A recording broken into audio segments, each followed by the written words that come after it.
Hi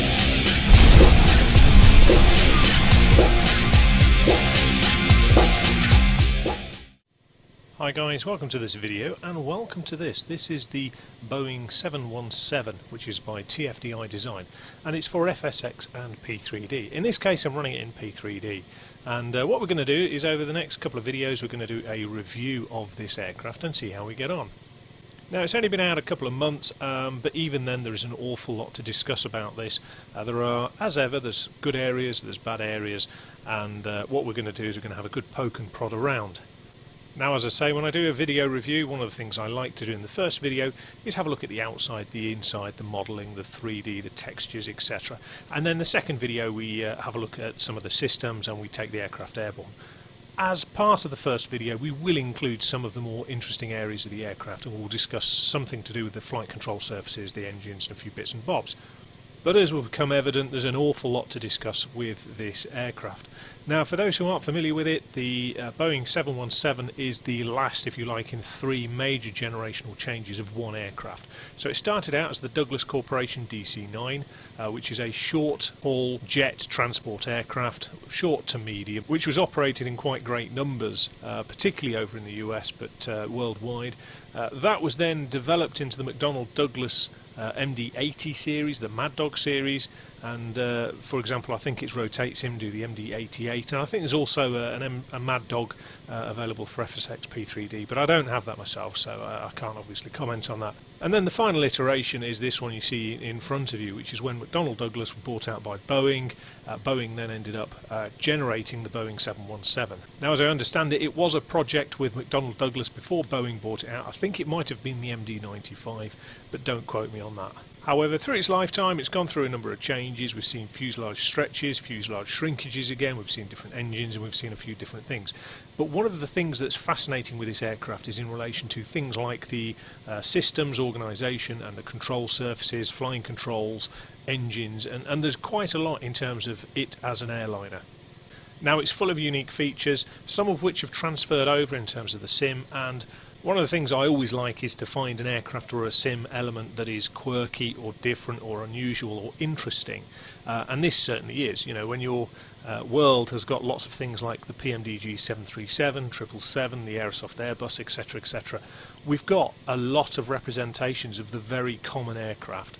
However, this is a really fascinating aircraft on a number of levels, particularly things around systems and ergonomics, which is an area that I tend to enjoy looking at. Now, in terms of a bit of housekeeping before we go any further, this is UK 2000 scenery, UK 2000 Gatwick. The sim is P3D, although as I say the aircraft is compatible with FSX as well. The general scenery around it is FTX England by ORBX. I do have Rex soft clouds running, but it's default weather, so that's just to, shall we say, ease the burden on the sim rather than having lots of weather engines running in the background, purely because I have to use the same computer for recording that I do for running the sim. One of the things I will do whilst I think about it is I'll put this up in the corner, so this is your frames per second, and it will give us some indication. It's not benchmarking by any stretch of the imagination, but it will give us some idea as to how hard the sim is working in terms of what it's doing. The only other add-on I'm running at the moment that's of significance is EasyDock. It's actually EasyDock 2, which I'm still coming to terms with, and it's still in its very early days as a program. However, I used EasyDock version 1, I suppose you call it, before, so it's something I'm relatively familiar with. Although I have to say, I don't use a lot of its features, just because, you know, my preference is not to. However, let's get back to the case in point. As I say, this is the Boeing 717, and TFDi Design have, in my opinion, grasped a very interesting nettle here. The main reason being is that there weren't many of these aircraft produced in the first place. In addition to that, not very many airlines actually flew the aircraft. Delta, I think, is probably the biggest that operated it. But the knock-on effect of that is that TFDi Design, when you buy the aircraft, you get a factory scheme, a factory livery, which a lot of developers are doing these days. And there are 3 further liveries that are downloadable from their forums for users of the aircraft. Now, of course, what that means is that, if you like, in terms of official liveries, compared to something, you know, that's a more common airliner, such as an Airbus, there are fewer official liveries. However, that's nothing to do with the developers, TFDi Design. That's more to do with the practicalities of the fact there weren't very many operators of this aircraft, which is quite ironic given the popularity of the DC-9. Although you could actually ask the question that, you know, at one point Boeing were running two airliners directly competing with each other, the Boeing 717 and of course the 737, which at the time would have been the NGX series. But that's by the by, that's, you know, commercial things and all that kind of stuff. So as I say, what we're going to do is we'll have a look at the outside, then we'll have a look at the inside, and then in the subsequent video we'll have a look at the systems. And what I will say is at this point there is an awful lot to discuss, particularly in the second video, because as is commonplace these days, products are being released, and it's not specific to TFDi Design. It's very commonplace in the marketplace now that products are released and they're under a sort of stage of ongoing development at the point of release. In effect, what you get is a usable model that is still undergoing development. Now, what I will also add is that when I do these reviews, I've got into the process of trying to contact the developers, so that if I find things that I need to clarify, try and contact the developers and see what sort of response I get. And of course there's two things there. The first thing is that obviously it's important for me to try and clarify stuff. You know, I need to differentiate whether it's a bug or whether it's a known limitation, for example whether FSX can do something or not, or whether it's a deliberate omission. So whether or not the developers have said, you know, actually let's not just bother with that. And that does, for me, make a difference, because there's a significant difference between a developer going, hey, you know what, that's an omission, we can't do that, or we haven't got the budget to do that, maybe we'll come back to it another day. Or at the other extreme, you've got something that's a bug, and that brings me on to the second thing, is really how receptive developers are in terms of the feedback that they may well get from the buyers. Because at the end of the day, one of the things that's important to me is to know that when I buy a product, A, it's going to continually get some form of development, B, I'm going to get good support for that, and C, the key question of all of this is it actually worth the money that I've invested in that product? And I think that's the crux of how I go about my videos. You know, it's very easy to get one of the top-end add-ons, FS Labs for example, and there is so much that's good about it that you sort of go, well, you know, this is amazing at this, good at this, good at that. There will always be some flaws or some errors or some issues with any development, even if that just comes down to things like performance. But the key thing is, something of that nature is a very expensive high-end product, and you know, you can't compare it with products that are at a lower price point directly.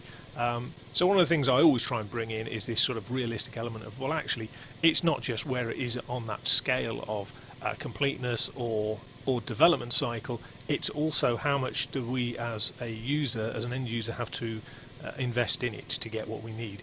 And does it, for that money, indeed produce what we need? And what we're going to do first is have a look at some of the gross elements, that, you know, the large-scale elements that are immediately visible and immediately obvious.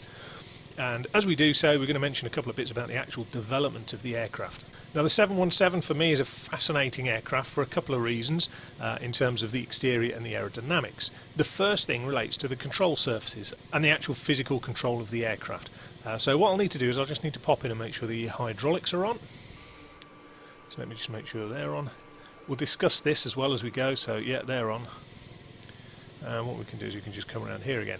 Now, the control surfaces are fairly unique for an airliner, and we'll just discuss that a little bit why. And it's important because when you see the sort of control surfaces in operation, you'll understand why it's significant in terms of modelling. Now, in a smaller aircraft, this area here with the aileron on the wing, so for example your Cessna 172, whatever it might be, you would have obviously the main wing, you will have the aileron, and you will have the trim tabs. Now, the aileron and trim tabs in most aircraft are completely separate, so when you wiggle the yoke, the whole area of the aileron will move. Likewise, if you move the trim tab, move the trim, you will see the smaller trim area move. The difficulty is in a larger airliner, the actual mechanical movement of this control surface can require a significant amount of force on the part of the pilot. So what you want to do is you want to give the pilot or the operator what's called a mechanical advantage. In other words, what you want to do is have lots of power and authority at this end, but you want it to feel relatively light at this end, but still have a good ratio in terms of the movement of the yoke compared to the movement of this. And there have been a few ways of gaining that mechanical advantage while still retaining the feel and the control. And so consequently, you've got all sorts of systems, but fundamentally the main one that we come across is hydraulics, which gives the mechanical advantage. As an aside, one of the issues with hydraulics is you need some sort of feel system. It's called a feel system in terms of telling the pilot what the controls are doing, because if you just have it as a simple hydraulic circuit, there's no feedback, because in effect what you've got is almost a one-way system of saying, move to position A, it moves, move to position B, it moves, and so on and so forth. So they have various feel mechanisms in these sort of aircraft to try and feed back to the pilot what the control surfaces are doing, which is an intrinsic element of where these control surfaces are different, and it'll become apparent as we go through. Now the hydraulics are on. We've just checked the hydraulics are on. Why did I check the hydraulics are on? You may be asking. Well, there's three main control systems in an aircraft. The first control system we would be looking at is aileron, the second is the elevators up here, the third is the rudder. And in most aircraft of this size, you normally have some sort of augmentation to help the pilot with, the control of the aircraft in terms of having some sort of mechanical or hydraulic authority over the controls. Now, as I say, we've got our three control surfaces, so what we can do is we can wiggle the rudder, and that is hydraulic, and you can see as I move the pedals it's hydraulic. The next control we can look at is the ailerons, and as I move the yoke left and right, you can see that actually the aileron doesn't move at all. The aileron is fixed, and this is where we get into the interesting bit of this aircraft. And you can see that the spoilers are still deploying, as you would expect, but it's only this little tab here that's moving. And on a lot of aircraft this would in effect be your trim tab, but here we've got a trim tab here, and we've got a separate tab that is moving with the yoke, but the main aileron isn't, and we'll discuss that in a moment. And we actually get the same thing in terms of the T-tail at the top here. You can see that as we'll just zoom in a little bit rather than move the camera. You can see that we've got the elevator here, the main section. We've got the stabilator here, the sort of main tail plane, for want of a better way of putting it. And you can see we've got a trim tab. Oh, elevators have just dropped. But you can see when I move the control, the only thing that we get moving is the control tab here. Now it's not a trim tab, it is a control tab, and I'll explain the differences, and I'll best do that down by the main plane, to be honest. Let's zoom back out a bit again, and down we come. Right, so as we mentioned, actually the only bit that moves, unlike most other aircraft when we move our yoke, is this little tab here. And what we need to do is we need to think of different sections as aerodynamic sections. So obviously we're familiar with the idea that this is a wing. However, we could also consider that this area here, we'd normally refer to as the aileron, is basically a wing in its own right. It has the ability to generate lift, and that's obviously how it manoeuvres the aircraft. So by changing the position of this, we change the overall profile of the wing. We will either increase or decrease the amount of lift that this section generates, and we will generate roll, one way or the other. So how does the system work? Well, if I do this, you can see that the tab lowers. So I've put right bank in the controls, and you can see what happens is the tab has gone down, and if I go the other way you can see the tab goes up. Ignore the spoilers for the minute. Obviously they contribute to roll control, but that's not what we're interested in. We're interested in this little control tab. So why am I calling it control tab instead of trim? It's because that is the only section of all of this that is directly linked to your yoke, to your controls. Now there's no hydraulics involved here. This is literally just moving on the pilot's yoke. It's directly linked. But what then happens is if we put it in this position here, you can see that in effect now, if we were to consider this a wing, this is very similar to the aileron on a normal aircraft. You can see we've got a greater curvature over the top of the control surface compared to what we had before. It changes the lift profile of it, and we increase the amount of lift generated by this. Now if this were our Cessna wing, and we've just put our aileron in, what would then happen is that this would change the lift profile. We've got greater curvature over the top surface compared to the bottom surface, and as a result of that, this area will want to lift. It will generate more lift. Now assuming that this outline was that of a Cessna wing, what we would see as a result is we would see this wing want to rise, and the aircraft would roll to the right. However, we've got an axis along here where it's attached to the axis, and the whole unit cannot move up. So all it can do as a result is it can rotate around this axis, and what happens is the trailing edge will go up. So we've got increased lift, The thing as a whole will want to move up, but it can't because it's constrained, so the only thing it can do is rotate around this axis, so the whole aileron as a whole will then lift up. What that then means is you then have a change in the lift profile of the wing. Because the aileron's up, it means you have less lift over the entire wing, and what happens is this will go down. So looking at the exterior, the gross model exterior, you can see that the form factor is very nice. It does look nice. They've modelled it to a very good level of detail in terms of the exterior model. You can see that it's got no nastiness looking at it in terms of the external 3D modelling. And what we'll do is we'll just have a quick look at the overall shape. Now, the overall shape, it's very, very good, if I'm honest. It's the first thing in relation to this aircraft that stands out, and it's the shaping. And if you look here, you can see there's almost a crease going down the fuselage, and you can see that unlike the easy option would have been just to have a cylinder, the number of people who would have noticed that actually it's got this kind of step in here down the side of the fuselage. It reminds me of the Nimrod, the UK Nimrod, the Comet. But this kind of step, it would have been very easy for the developer just to go, what the heck, let's just model it as a cylinder. But no, they took the time and effort to make sure that it actually represented the 3D form of the aircraft, and you can see it kind of flattens off in this area here. So very nicely done in terms of the overall shape to start with, and you can see around the cockpit area, very, very nice in terms of the curvature, no horrible lines. There's no areas where it's dubious in terms of the joints or the sections where they've been modelled. And you can see that there is good representation of 3D imaging on the side. And as I look around, the shadows and the lighting do reflect this sort of limitation here, this line that goes down the side of the aircraft. As a note, you can also see that we've got a 3D cabin modelled as well, which does change depending on your viewpoint as you look at the aircraft. Now, one of the things that's obvious at this point already is that there's limited relief on things like the doors and the door panels. If you were to go and look at, say, the Airbus from Aerosoft, you'd see a much higher level of detail being paid to things like the door handle. However, there are other areas where I suggest that this is absolutely superb in its 3D modelling, and one of the most notable ones down here. Now, complex curves, I do not know how the guys who develop these things actually get to the level that they do, but you can see we've got a particularly complex curve series here with the wing root and the wing root fairings here and the wing itself. And to try and model that, I cannot begin to comprehend just how difficult that would be to model. But you can see they've done an absolutely fantastic job. One of the things that bugs me is when you get a horrible sort of joint line between the wing and the fuselage, but you can see it's been blended quite nicely here in terms of the 3D shape. There's no ugliness to it at all. It does look as one would expect a real-life aircraft to look. We've even got some of the vents still in place here, and actually I have to say this is one of my favourite bits of the exterior modelling. It's absolutely glorious, and the way they've shaped this is really, really nice.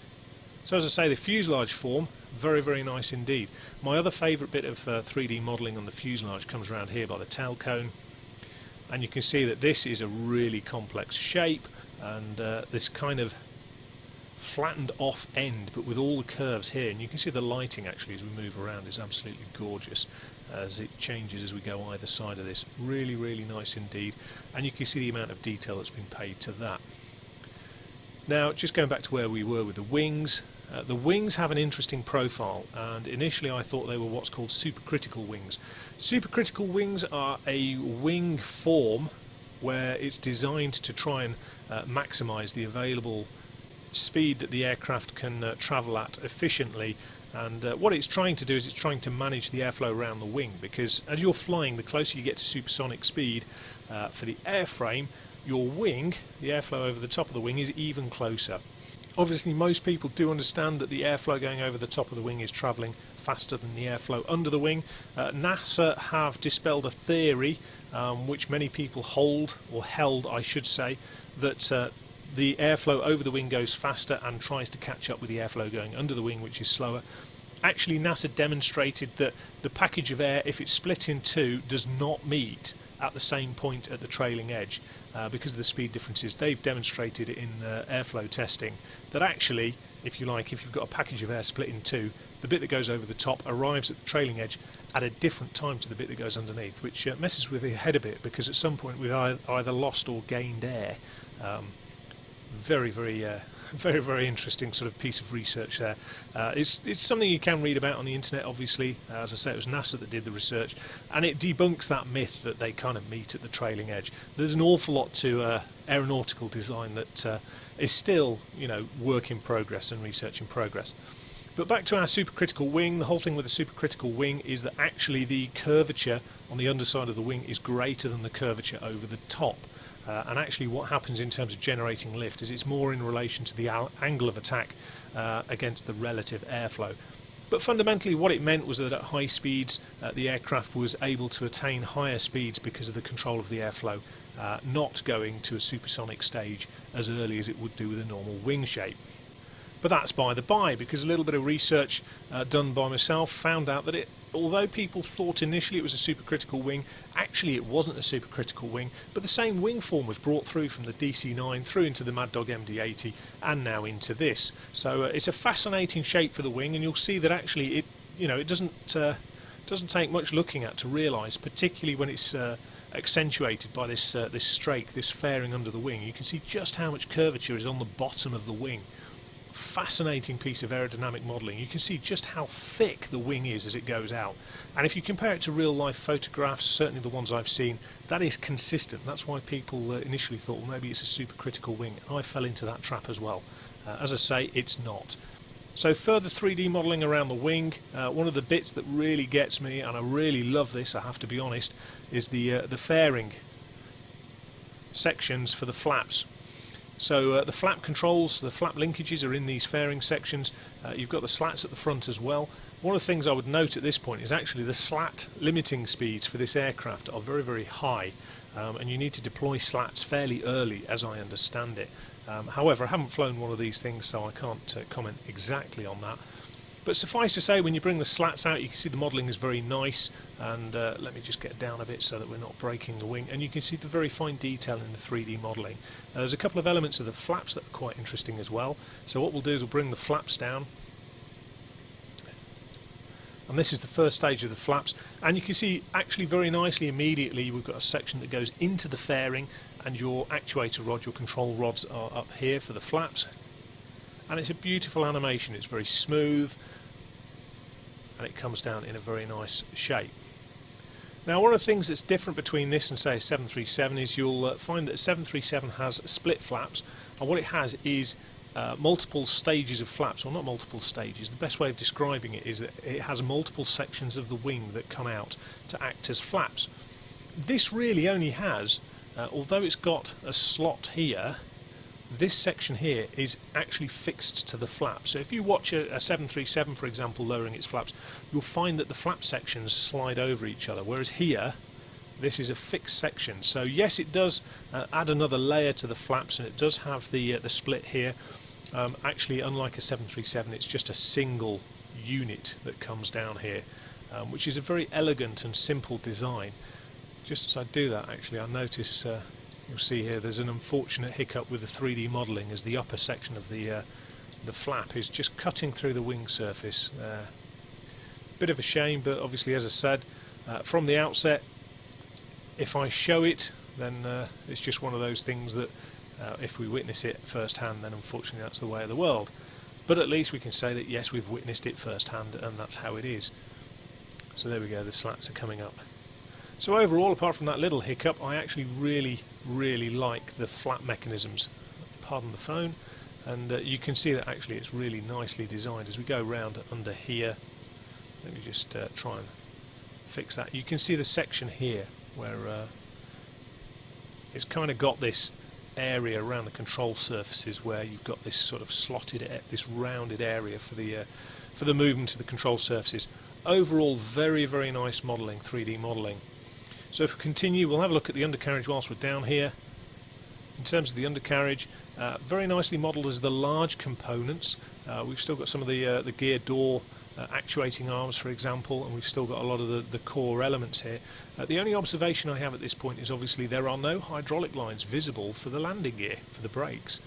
Certainly none that I can see. And to the best of my knowledge, it does have hydraulically actuated brakes on this thing. so unfortunately we can't see any brake lines there, but that's a relatively minor observation compared to the overall quality of the 3D construction.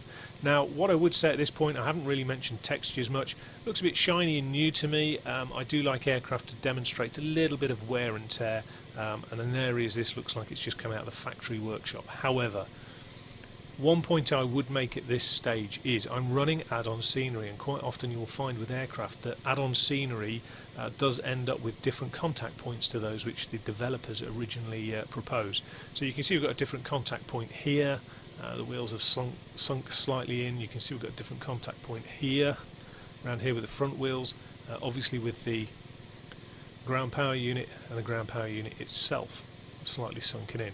So my guess, my educated guess, is probably it's more to do with the contact points for the scenery than it is the add-on.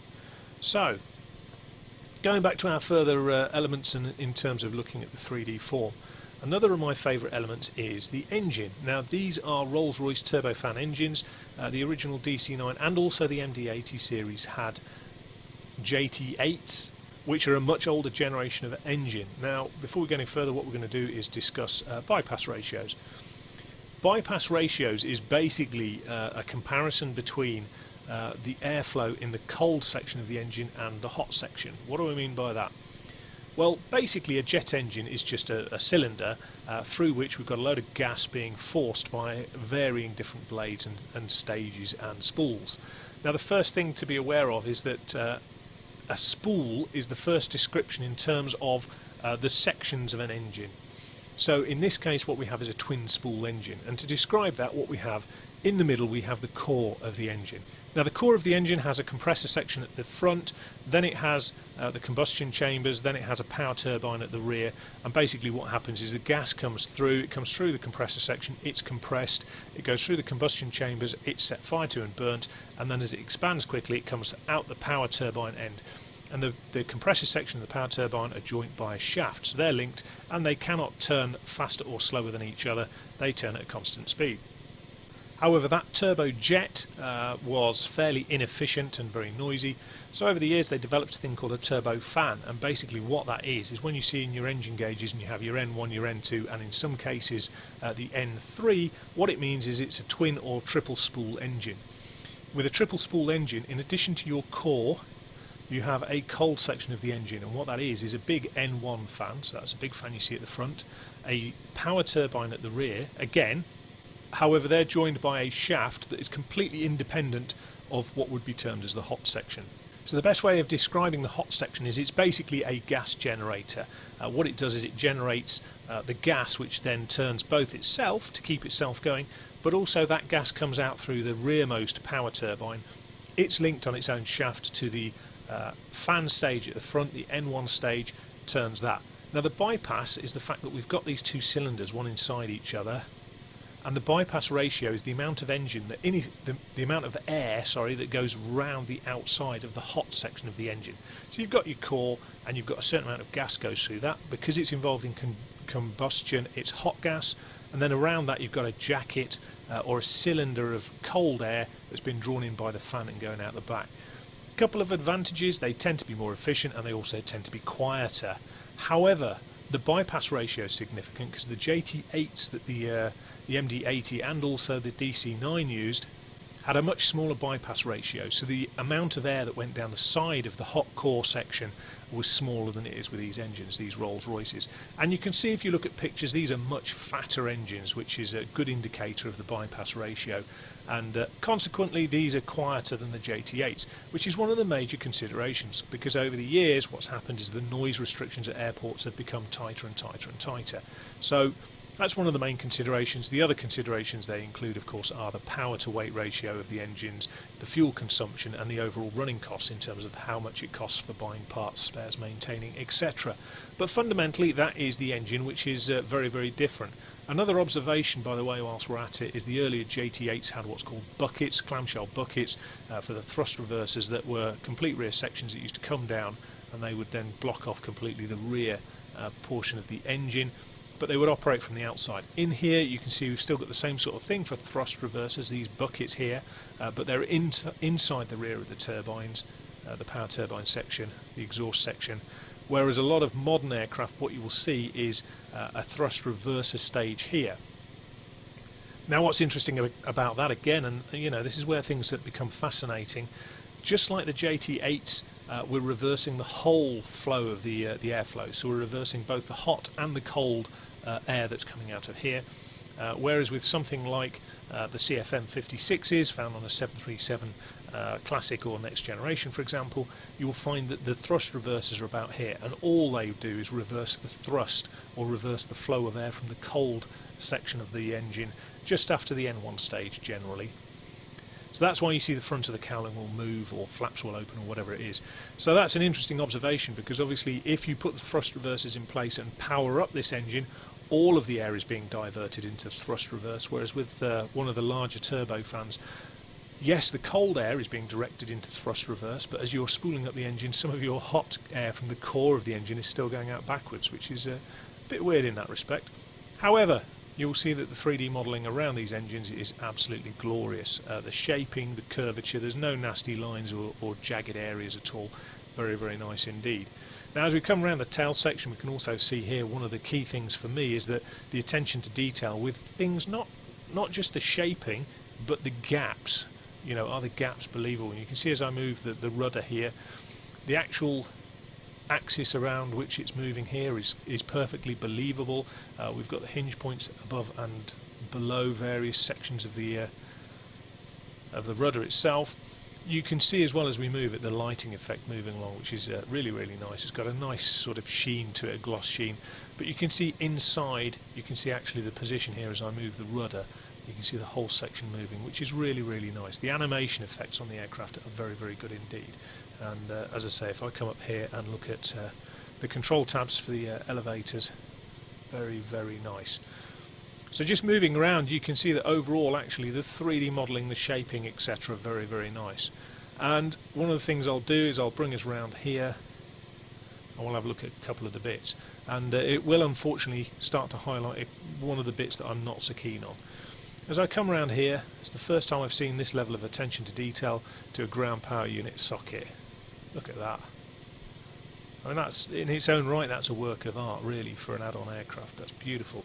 Normally you just see this indistinct cable disappearing into some sort of black hole of a socket. And likewise, if you look at the front gear doors for the front gear bay, you can see that they don't quite line up, they don't quite match up at the bottom. That's exactly the same as the real thing. You've got nice hinge points here for the doors. You've got nice, very, very fine detailed connector rods here for the front gear doors, the rearmost gear doors. You can see things like the ground power unit, for example, has 3 cables. Very, very nicely done. However, that joy is not shared with every part of the aircraft, and what we're going to do now is we're going to have a look at some of the texturing. Now the texturing, as I'm sure you will agree from this sort of range, is absolutely glorious. The thing is absolutely fantastic to look at, and if we come down under the wings you'll see that we've got a nice bit of sort of wear and tear and dirt going on under here in terms of the materials being used, and the whole thing looks really, really good. Very impressed with that as a whole. Certainly you can see kind of the patination here in terms of the various access panels and whatnot. Looks very, very good. Very impressed with that. But all is not peachy and perfect, because if I come around here, what we see here is a very fuzzy and indistinct area around the angle of attack vane here. So although the vane itself is crystal clear as a 3D model, you can see that actually the texturing isn't particularly great. And you get the same thing with the SkyTeam logo. You know, if you get fairly close, it's not particularly great. And also you get the same thing as we go around the aircraft for things like the gear bay doors. You know, you can see it starts to get fuzzy. However, the number of times you're going to go around and have a look at that are fairly minimal, I would suggest. Do have a nice effect of glazing. What we're going to do is we're just going to pop inside whilst we basically get access to this. And we'll go through this in a moment. We want that, we want that. And what we're going to do is just open some various things. And this is kind of your interface with the aircraft, which I do quite like. There's another interface with the aircraft which we'll mention. And whilst we're here, we'll also mention the fact that the cones and wheel chocks, for some reason which are beyond me, aren't actually there. So we've got a lot of complex animations here, but we've got some static things that aren't, which does seem a little bit odd to me, but nonetheless. So as I said, there's very few things that irk me in terms of the modelling of the outside, one of which is this. We've discussed the fact we've got some really lovely textures and modelling. Certainly the 3D shaping is great, but the door, the interior of the door, if you look at the interior of the aircraft, really nice crisp lines, the carpet, the various lines on the carpet, very nicely modelled. And then you look at the door, it just doesn't, it clashes a bit for me. It clashes. It doesn't take a great deal away from the aircraft, it just seems to be inconsistent with other areas. And the cargo door on the other side, or the door on the other side, excuse me, is exactly the same sort of thing. So it takes away a little bit from it, but you know, as soon as you're back here, it doesn't take away a massive amount. And to be fair, I don't even mind if it's not got an interior cabin, because fundamentally I fly from this bit here. I don't tend to go walking through the cabin on my flights. Now as we come down here, interesting observations. These are your runway turn-off lights. We're familiar with seeing them on undercarriage areas, round at the front of the undercarriage. In this aircraft they're here just by the static ports, about halfway down the fuselage to the wing root, and fascinating place to have them. Another fascinating light is all the way back here on the wingtip. You can see actually the lighting sections around here are very nice in terms of their construction. Strobe light, for example, very nice indeed. It might be zoomed in quite far at the moment. Still, there we go. And as you can see, the strobe lighting section here with the glazing, very nice indeed.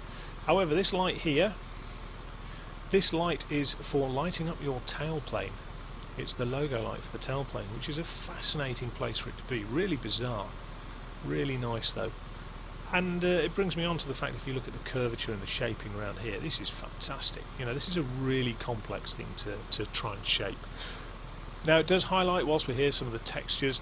The textures for the wing construction, for example, the riveting, they're not the best, if I'm honest. However, what they are is they're good enough to give you a good sense of perception and depth perception. And if you look at the lighting off here, it does look convincing, and the further away you get, obviously the more convincing it gets.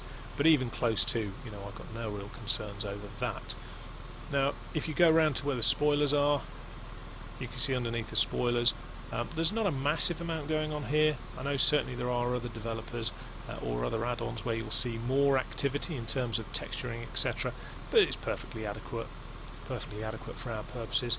In fact, if I put that like that, you can now see a little bit better more of the flap actuating mechanism and how it works. Let's just get the slats out first, and then you'll see, unlike, you know, a lot of split flaps, it's not individual sections, it's all one section that comes down. So fascinating for a nerd like me in many respects. Very interesting piece of engineering. So pop those all the way back up. As I say, I'm wiggling the yoke. You can see that the ailerons don't actually move at all. Really interesting piece of engineering. A really sort of ingenious way around a problem in terms of sorting out the control authority. So really that's the basis of the outside. We've had a look all the way around, and we've had a look at everything that really is to be seen on the outside. Okay, so I've reloaded the sim. This time I've got it with a bordered window, so whilst I don't particularly like the look of it, I've done it for a specific reason, which is this element here. This is the TFDi Design Add-on Manager, and this is your one of your two portals into the aircraft, is the best way of describing it.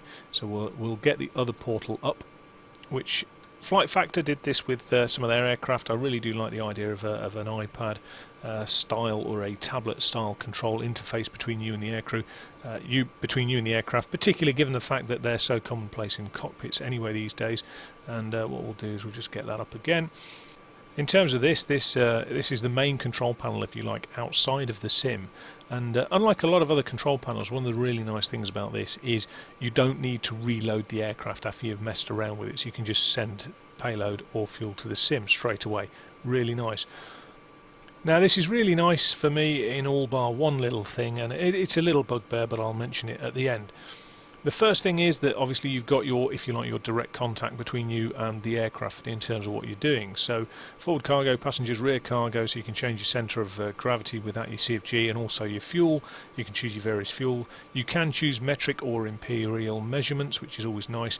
And one of the things I do like here, if you're doing a rough and ready, you can't be bothered to do in-depth flight planning, for example.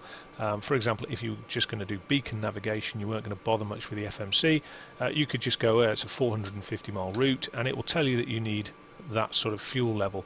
Now obviously it's not exactly accurate, but it would be something that you can use, and just click there and it uses that fuel. Really nice, easy feature just to get airborne with some sort of indication that you've got the right fuel. So if you know the route you were flying, for example, the straight line route is 450 miles, you can just bung it in there, use calculated fuel, and that should be adequate. Never tried it myself, so I haven't tested if it runs out of fuel, but there we go. Now that's the first page of it, if you like. We've also got aircraft sharing, because it is designed with shared cockpit in mind, although I must admit I haven't tried it, so I don't know what the state of play is with that. And finally you've got the installation element of the menus. And what I will point out at this stage is that this is a like and a dislike for me. Obviously you can see it runs in the 4 main sims, or the 4 main versions of the sims. And you can install and uninstall in different sims, different platforms if you wish. However, the key for me is this add-on manager also acts as an update manager. So on occasions you'll bring up the TFDi Design add-on manager and it will do an update. And in effect what you're ending up with is an automatic update. You haven't got any control over whether that update happens or not, to the best of my knowledge. So for example, as you go down here, you haven't really got any control over the update at all. You just have to accept that if you log on to this and it happens to require an update, then it will give you an update regardless. However, that's a very minor thing for me because it hasn't caused me any grief. And of course one of the other things I do tend to do is, with that many aircraft, I do tend to forget which ones I have updated and which I haven't. So in that respect it's nice, you know, for a normal user, or even, you know, somebody who's more advanced as a user. It's just nice because it gets on and does it. Of course the difficulty is it might put in an update that is slightly more buggy for you and your system than you had previously. Customize, you can customize the aircraft stroke the sim as you wish. Persistence modeling, you can have it unique for all liveries, so each different livery has a different persistence modeling. And as we go down here, let me just increase this because I haven't got any scroll bar there. You can see it's got auto rudder. You've actually got auto rudder on the tablet as well. Options, so you can have the different engine ratings, and these were different engine ratings in real life. You can have the various things in relation to the axis edge null zone percentage. Not quite sure what that is personally, but there we go. Allow hardware rendering. So actually I'll tick that whilst we're here because my computer should have the performance to manage that. Systems wise, as I say, imperial metric, and you can show various different indicators on there. So you know, that's the one that I do more than anything else, because to be fair, I don't tend to do life, you know, real life turnarounds. I don't use GSX, for example, and consequently I just want the short turnaround there. So yeah, nice to have the options that are there, but more importantly it's nice to have it in a package where it's easily accessible. And as I say, it doesn't need to reload the aircraft. It's in effect you press these buttons and it just throws it straight in, and the aircraft adapts and changes as you do it. Let me just shrink this down a little bit so I can put it on the other window. Oh well, that'll do exactly the same thing. Now the other part and parcel of interacting with the aircraft is this thing here. This is a tablet, an in-cockpit tablet. There are 2, and if you go onto the TFDi Design YouTube page, you'll see that there's a bit that they've done about this in terms of trying to maximise frame rate. Because one of the things with FSX and P3D is that in effect each time it draws one of these, it's drawing a separate screen with a separate refresh rate, just the same as it would be when you look out the window. So the more of these you have, the more drain you're putting on your system, which is fairly straightforward, I think. But these are more intensive, as I understand it, than the steam gauges you get on a lot of aircraft. So they do draw down a lot of resources from the system. Having said that, let's just pull this up. I tend to find that my frames aren't too bad. Now I have them unlimited at the minute just so I can show you guys what we see, and you can see they tend to be stable at around 30, which is, you know, I have my settings fairly high. I also have quite a lot of stuff running in the background. Now, one of the big things here, these things automatically turn off. You can put them away if you wanted to put them away, tuck them down here. But they will actually automatically turn off, which is fine, but that is designed and integral, something that TFDi Design have done to improve performance of the aircraft and the sim as a whole. However, quick click, it comes back on. 4 pages, 2 of which I use more than the other 2. Exterior, obviously, for your ground power stuff. We don't need the ground air unit. And as I say, there's two boxes here which don't work, cones and wheel chocks, but everything else is good. Close that window down. Multi-crew, if you wanted to do connected flight deck, this is one of your 2 control areas. As I say, I haven't used that. Documents. This for me is something that's a nice to have, but probably not going to be used much. What you can do is, as long as it's in the correct format, you can load up a list of your own documents. You can see you've got arrows here to scroll through. So you could, for example, put in images that relate to approach plates, for example, or checklists, as in this case. And if I click on it, as long as it's in the right format, you will see your checklist. Now, obviously, the issue here is you have to zoom in. And the only issue I've got with this is that you have to use these rather awkward scroll buttons to move around the screen, whereas obviously in the real aircraft you would be able to just put your finger on it and move it around and swipe it around, and you can't do that with the mouse. So unfortunately it's a little bit clunky, but I suppose it's a good sort of solution given where we're at the moment. As I say, it's not interactive at all with the mouse on the screen. Bit of a shame, but that's where we're at. And the final screen is the one that I use the most, which is the status. This is basically where you set your aircraft state. Again, the auto rudder's back here, and you've got your load statistics. Now, brings me on nicely to a couple of things that I would make observations about. And the 2 things I'd make observations about are this, and this. We'll mention these 2 first. These are your performance load statistics, which need to go in the FMC. Now, the difficulty you have is there's no 2D click out, so what would have been really nice is to have a 2D pop-out window that you can put next to this, and then you can just transfer the data straight across, particularly if, for example, you were zoomed in a little bit more. As it stands, if you wanted to see both, a little bit awkward, a little bit clunky, but in any case, I'm generally a fan of having a 2D accessible MCDU. Just out of convenience. I realise it's not exactly 100% realistic to life, but there we go. So that's just a little bit of an observation. We'll just get rid of that completely now. It's very nice, very slick, do like that. However, the next thing that I'm going to just mention as a little bit clunky is the yoke. Now, you will notice as we look at the yoke, we've got the bottom of the primary flying display compass rose cut off here. And if I move the yoke out of the way, you'll see that's the bit that's cut off, which in some respects, you know, the heading is relatively significant. Now, fortunately, we have it duplicated up here, and I think for many people using the nav display is probably the one they would be more likely to use. But nonetheless, it's a little bit awkward that this thing's cut off, particularly when you look at the fact our pressure setting is here. Whilst I mention it, yes, we do have inches and we do have millibars.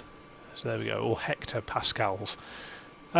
So it's a little bit clunky, and one of the things that would have been nice is to have had the option to remove the yoke, but at the moment you cannot remove it. Now, this is where we come back to the differences between bugs, deliberate omissions and work in progress. The developers at TFDi have been very open on their forums and have been very positive in how they've engaged with users thus far. So people have made the suggestion of a removable yoke. They've just turned around and said, you know what, actually, yeah, we'll have a look into that.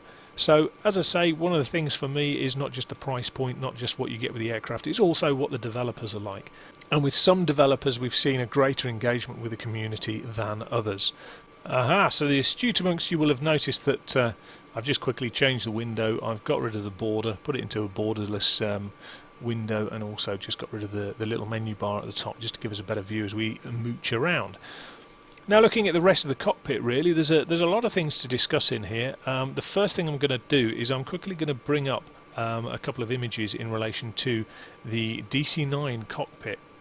So here we have the Cool Sky McFat DC-9. This is where it all started, and you can see that this is basically a steam gauge dream for those who like their dials and numbers, all kind of basic and without their 6 widescreen tellies.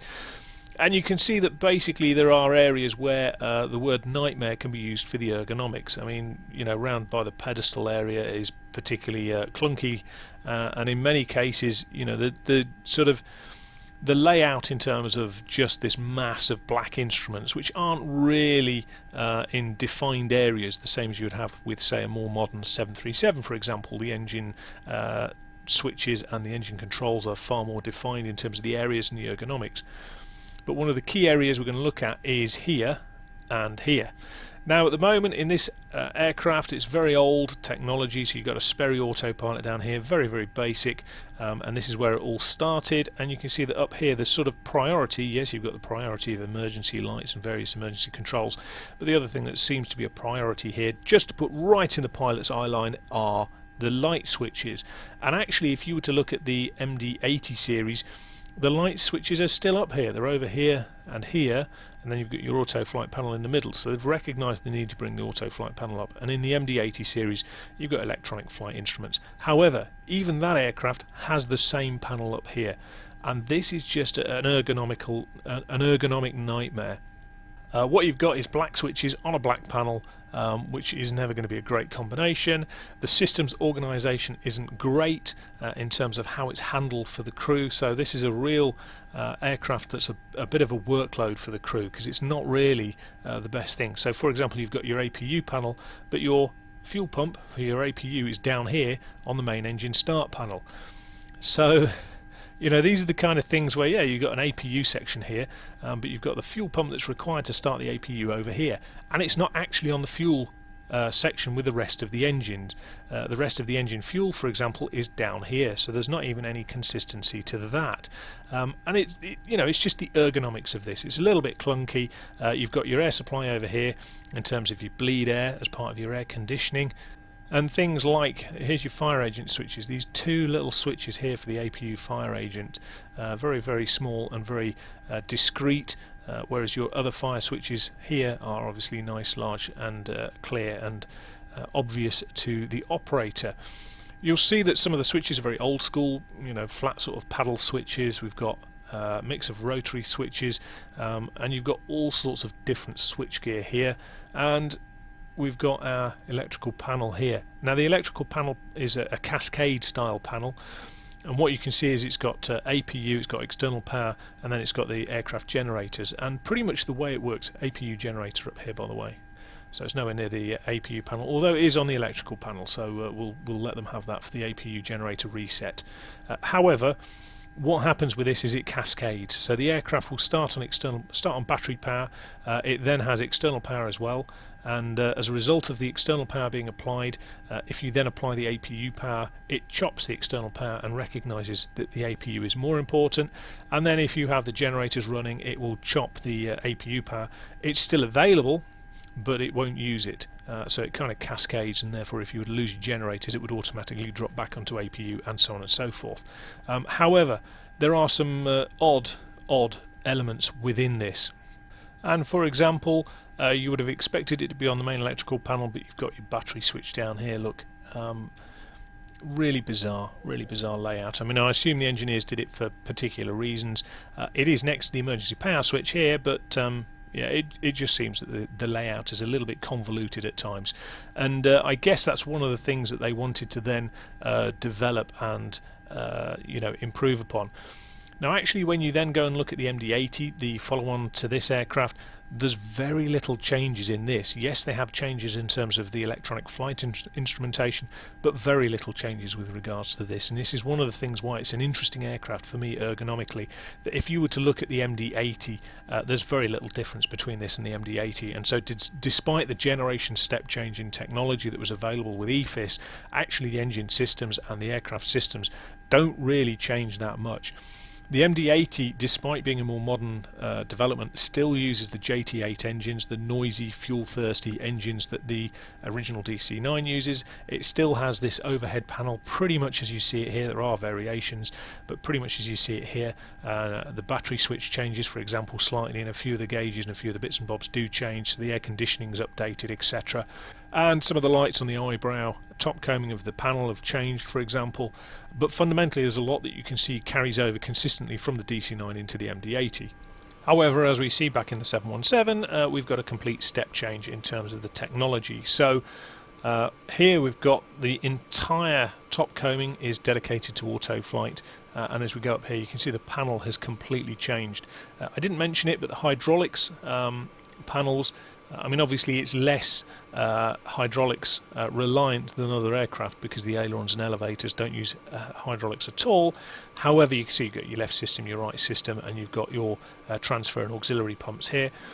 But this system is down by the co-pilot's left knee in both the DC-9 and the MD-80, which potentially is not ideal if the captain is trying to reach it, if the captain's trying to reach across and get access to the hydraulics panel. So there are ergonomic developments that are quite clear.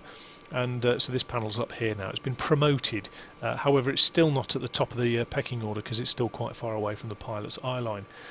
Simple ergonomic changes. Our APU panel has moved over here, but you see the switches are now clear and red. Observations to make at this point: you can see the Boeing influence. So these would be familiar to anyone who's looked at the 737s, for example. These are 737 rotary switches. Likewise, these toggle switches, that one there and that one particularly there, the white one, will be familiar to those who look at the 737s, for example. Very Boeing-esque. The switches here for the engine start are pretty much MD-11, so the McDonnell Douglas MD-11 type start switches. Again, different to Boeing, different to what we saw before on this. Yet the fuel pumps here, the left, right and centre fuel pumps, are all pretty much lifted straight out of the original aircraft. And we've got an interesting mix here. So these light rotaries, for example, are off the MD-80. The light switches are now all as a pack up here, which is where we're more familiar with them on a more modern aircraft. However, we've got a mix of the sort of toggle switches here and the push button switches here. But then we've still got some oddities. So we've still got the start fuel pump here for the APU here. Although we do have, with the exception of that, we do have a more consistent electrical panel. And what we can see now is we can see the organisation, because these white lines show the pilot, although they should know from their type rating and ground training, they show the pilot, if you like, the circuitry, how things are working. And we can see here that we've got different colours of lights, more importantly as well, to show things. So green available, blue on, etc. Now this is the cascade I was talking about. You can see at the moment we're taking APU power. Is external on? No. External, let's pop that on. Let's just make sure that the external power is connected. So I'll tell you what, we'll do it the decent way. Let's go down here and we'll show you the cascade. So aircraft state, don't want that. Exterior, ground power is applied, so we'll come back up here. And as I say, the cascading sort of system here is here. So at the moment you can see it's on APU power. Its preference is to use the aircraft generators for the engines, but the engines aren't running, so it reverts to APU because the APU is running. If I turn the APU off, you can see it then reverts to external power. As soon as I turn the APU on, it reverts back to APU power. So we've got a cascade system here, and obviously we've got bus ties, so we can tie the various bus bars together for the aircraft. The battery switch up here, by the way, is taken directly out of the MD-80, so if you look at that, it's quite clever actually. I'm not going to operate it now because everything will go dark, but it's a twist and pull switch, so it's got an interlock built into it that you can't accidentally knock it off. So as I say, again, you know, pressurization panels, more automated is a better way of describing it. But as I say, it's a very, very interesting ergonomic development in terms of the airframe, and it's one of the things that makes the 717 interesting, as is this, the Autoflight control panel.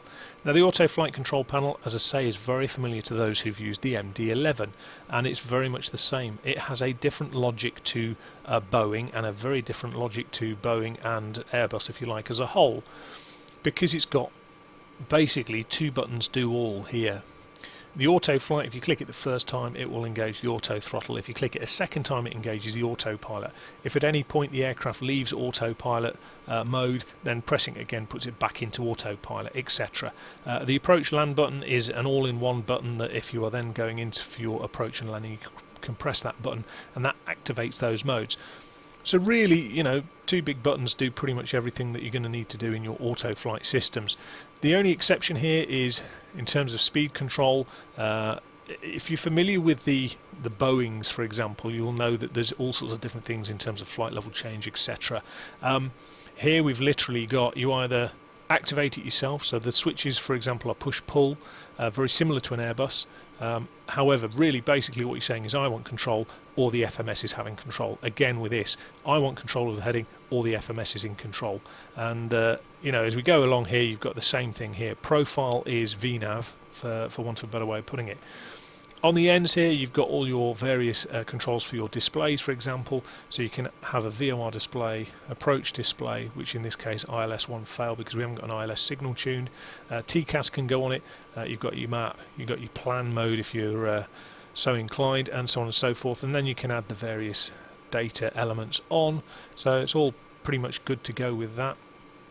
I must admit I do not know what the state of play with the TCAS is, whether it's fully functional or not. But anyway, moving swiftly on, this is where we get to one of the areas where, as I say, there is a big difference between a deliberate omission, work in progress, or a bug. There is no ADF on this aircraft, none whatsoever. Not a problem, says the average person. We can bring up needles, for example, for VOR1, VOR1, VOR2, which is really nice. Although, having said that, you know, the amount of information here in terms of where the needle's pointing maybe isn't great. I do not know if that's an aircraft constraint or something to do with the sim. However, you can see that it has got functioning VOR, VOR1, 2. It just hasn't got any ADF at the moment. Not a problem. We all use automated approaches these days. Not an issue. Not an issue, says we. Well, it's not an issue as long as you're using the MCDU or the FMS. However, modern day aircraft, have to be capable of operating at a lower level of, if you like, systems functionality. And there's actually a video out there on YouTube by a guy who is a professional pilot, he's a professional pilot trainer, and he goes on about the over-reliance of automation and the fact that there's so much automation it takes the pilot away, and there are certain stages where actually the more automation you bring in, the higher the workload you give the pilot to do, or the crew to do. But one of the things he says is that you have tiers or steps in automation, you know, all the way from the bottom where there's none whatsoever to all the way at the top where you're not touching the aircraft, it's doing everything of its own accord. Now, as a result of that, you know, you should have the option to jump between those levels of automation, and one of the levels is to use beacon navigation. Whether you're hand flying it or using the autopilot to navigate beacons, that's fine. Now here we've got a beacon NDB. I know there's a lot of areas of the world where there are not NDBs still in place, and you go, oh, hey, why are we using an NDB beacon? What's the significance of it? This NDB here at Westcott is used a lot for approaches in and out of Heathrow as one of the airfields. I believe it's also used for Gatwick flights. It's also used for certain Stansted flights. It is a significant beacon in the UK, and it's an NDB, so it is not a VOR. Consequently, if you haven't got an ADF that's functioning, this beacon is of absolutely no use to you. So anyway, jumping back into the aircraft, you know, this is the kind of thing where it's a limitation, and again, I've spoken to the developers about that. The developers are going to implement ADF at some time in the future. It's just not there at the moment. So it's one of those things where it's useful to know the limitation. Nice emoji up here, little smiley face. And let's just have a little discussion about the 3D modelling. Now, from the DC-9, it will be immediately apparent that this area has changed completely. It's a very different appearance, and one of the things I queried, or one of the things I had a look at early doors, was this lever here, because I thought, purple lever in a cockpit, what the heck's going on there? That must be a missing texture. Nope, in the real aircraft, or some real aircraft I should say, this lever is purple. So obviously it's purple in the subject aircraft that TFDi Design were looking at. This is a genuine colour, it is how it works. You can see a lot of things have been cleared up here and cleaned up compared to the DC-9 and the MD-80, and again we go back into the world of having the same sort of switchgear and radios that would be familiar from Boeing aircraft, 737s, etc. Nice element down here is the 3D panel in relation to the ICAS. So what we'll do is we'll just have another little fly around the cockpit to get back to where we want, and at this point now we're going to move our attention to the 6 tellies. The 6 tellies, nice and crystal clear. One of the things I do like is the fact that we can be fairly far zoomed out, and we can still get most of the information of a fairly decent legible standard. One of the things, a pet hate of mine, is having to zoom all the way in to see the numbers, and then you zoom all the way out to get your field of view for that, then you zoom all, and so on and so forth. You get the idea. A lot of people get around it by having the 2D pop-up windows, but sometimes for me the atmosphere is to have this. The only exception I like really is the 2D pop-out MCDU, just for the ease of keying things, otherwise you end up at silly angles, etc. Certain aircraft, for example, if you try and get a good angle on this to square up and program it, your speed brake lever gets in the way. Cockpit as a whole, very nice, very crisp, very clear. The displays for me are very good. They've got good refresh rates. I've never had a problem with the displays thus far. That's not to say other people haven't, but I certainly haven't. And I think that they're actually very good, very presentable. Likewise, the MCDU is very good in terms of its appearance and button animation, clicking, etc. And a lot of the controls have got very good animation. So the speed brake lever, for example, you can see it does do the press in and then straight down. It is a straight down press, by the way, in the real thing. To the best of my knowledge, basically you just put your hand on top and push it down, which is straightforward enough. Throttle movement. Now I'm going to mention it in the next video. The thrust reverser on this has been modelled in a rather unique fashion by TFDi Design. It's not something that you would be familiar with from using other add-ons. So other add-ons you would just literally press and hold F2. The key thing here is that there are pressure activated gates on these throttles on the real thing. So in effect you've got emergency power settings. So you'd advance your throttles to whatever the normal gate limit is. If you then needed to activate an emergency power setting, you can push the throttles further into the final bit of the gate.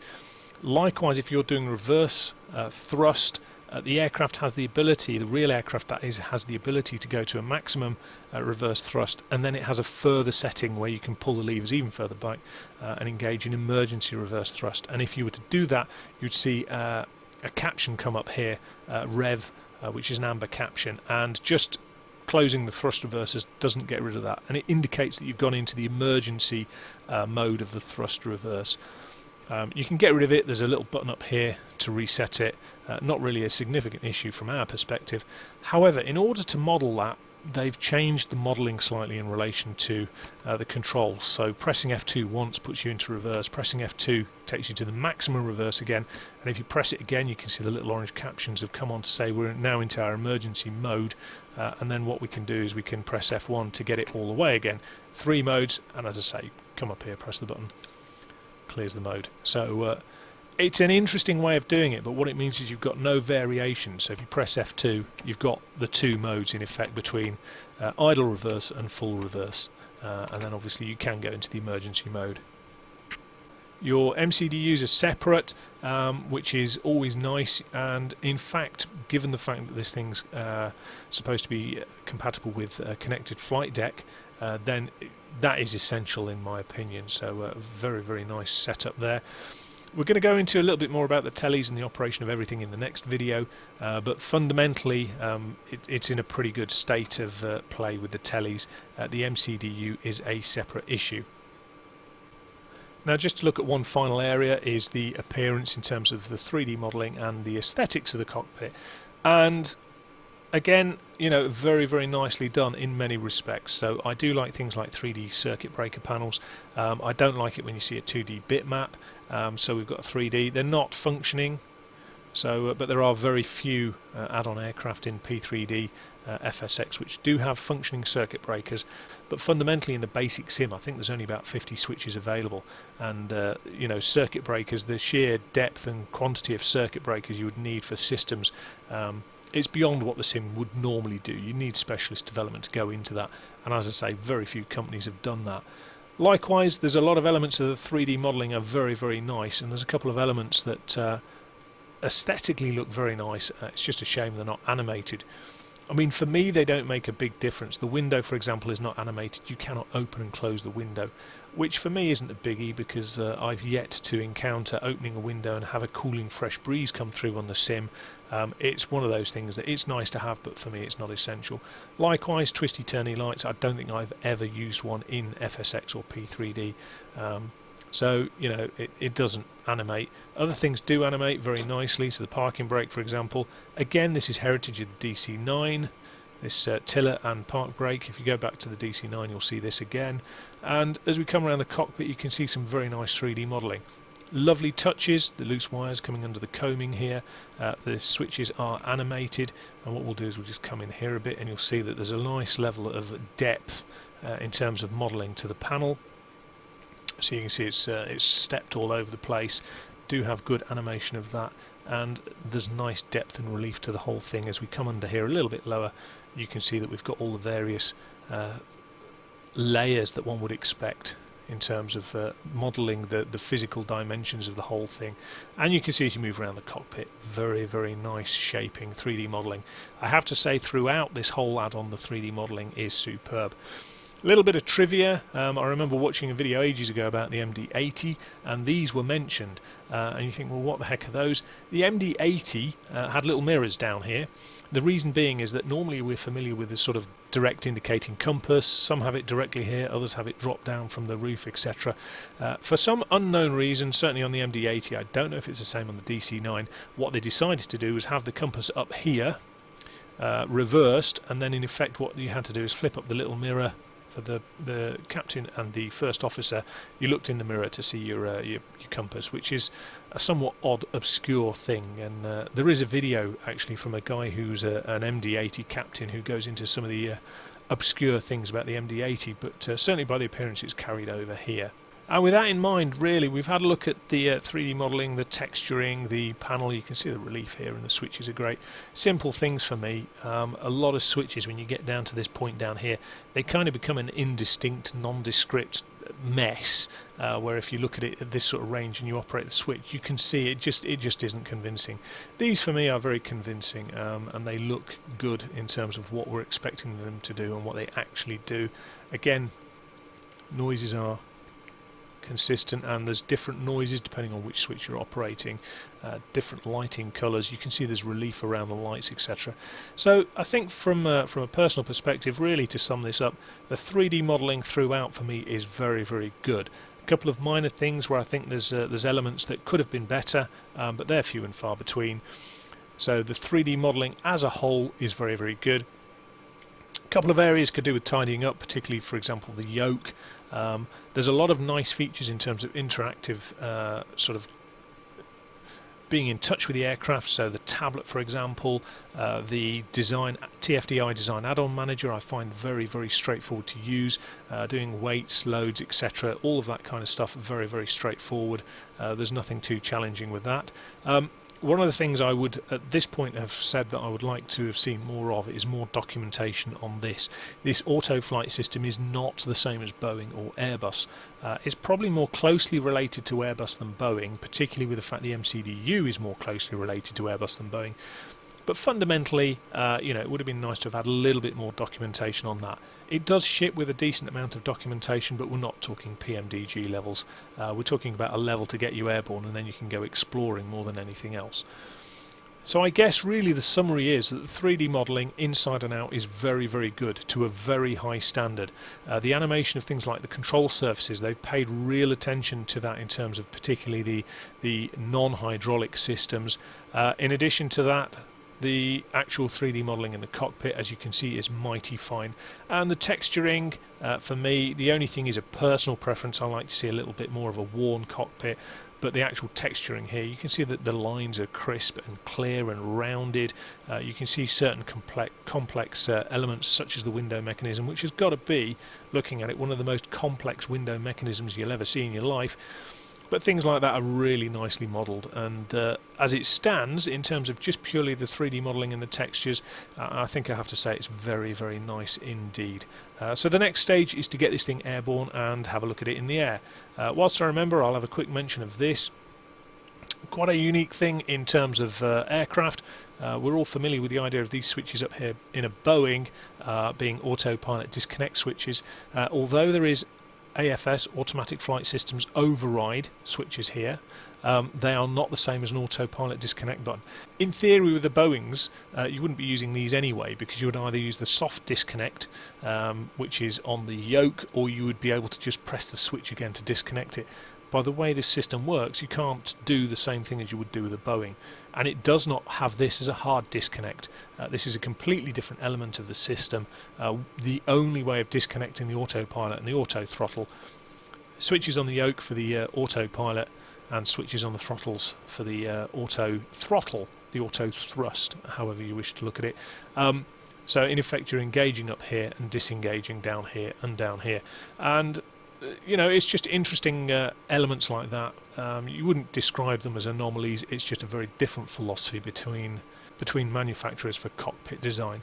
And with that, guys, I'll leave you. I'm going to go away now and start work on video number 2, which I can assure you is going to be slightly more invasive in looking at the aircraft systems.